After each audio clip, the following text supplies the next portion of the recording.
Star Wars sequel trilogy forgot the most important lesson from Revenge of the Sith.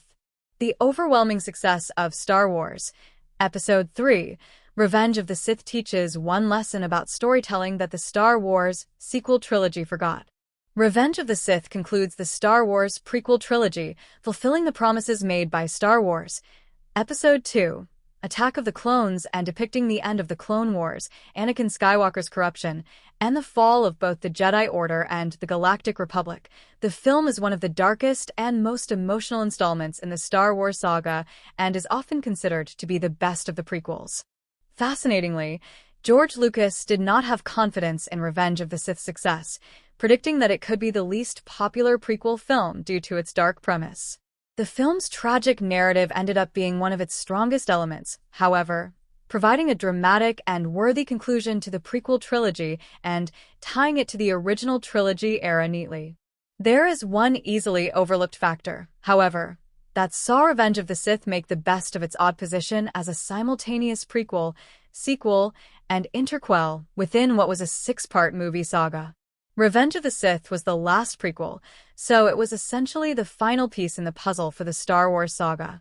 The original Star Wars trilogy was already one of the cinema's most famous and beloved film trilogies, and while the prequel films were not nearly as well received critically, they were highly successful financially. What this means is that most viewers of Revenge of the Sith likely knew the film's entire plot in broad strokes before the opening crawl even began. Revenge of the Sith had no room and no need for plot twists. Most viewers likely expected to see the Galactic Republic putrefy into the Galactic Empire. They likely expected to see Palpatine reveal himself to be Darth Sidious, convince Anakin Skywalker to join the Sith, and for the Jedi Order to be destroyed. It was simply Revenge of the Sith's duty to show how this all would happen while viewers could only watch helplessly as the Star Wars galaxy entered one of its darkest eras. Revenge of the Sith is, of course, a good, albeit not flawless, movie on its own merits, and it certainly made the most of this unique position. The Star Wars sequel trilogy was even more divisive than the prequels, with 3 films that were heavily flawed in numerous categories.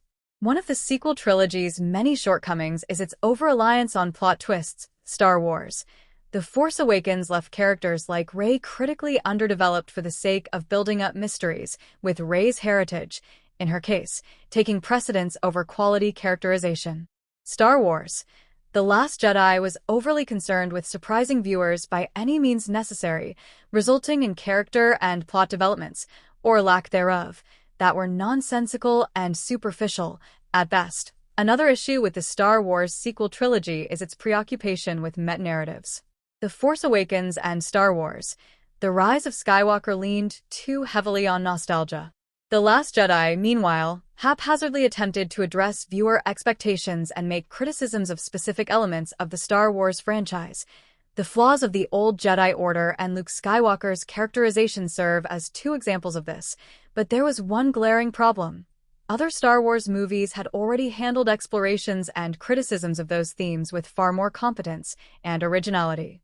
The sequels failed to understand that meta-commentary and reliance on twists was never what Star Wars was about, and the trilogy lacks earnestness. Revenge of the Sith, by not relying on plot twists, made itself timeless. Part of what makes the film so powerful is the fact that viewers already know how its plot will play out. Revenge of the Sith's tragedy, human drama, acting, atmosphere, and set pieces make it one of the most memorable films in the franchise, all without having to wink at viewers or surprise them. Films like The Last Jedi, on the other hand, might be a shallow novelty once, but they lack the longevity of more earnest films like Revenge of the Sith.